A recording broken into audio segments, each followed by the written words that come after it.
Забрана на рекламирање и промоција на тутун и спонзорства од страна на тутунската индустрија. Ова е темата на овогодинешниот Светски ден без тутун.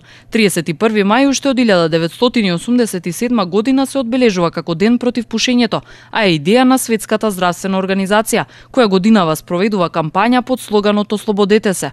Центарот за јавно здравје Тетово традиционално во рамките на програмските активности и оваа година ќе се вклучи во одбележувањето на денот преку дистрибуција на промотивен материјал и брошури во ординациите кај матичните лекари, како и типизирано предавање во основните и средни училишта во Тетово и Гостивар. Со донесување на законот за борба против пушењето се очекуваше да се влијае на намалување на бројот на пушачите. Тетовци велат дека законот за пушење речиси воопшто и не се почитува. Зашто мора да се пуши? Тоа мора да се пуши. Не знам дали има закон за пушење. Ако мислите дека има, мислим дека не се почитува. Има да не се пуши на јавни места? Абе, на јавни места. Тие се пушат во ресторанти јавни места, што е ништо. Не.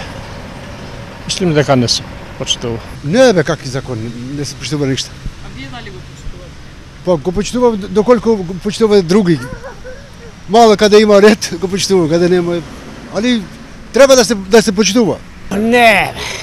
Ништо. Не се почитува ништо. А вие го почитувате? Да.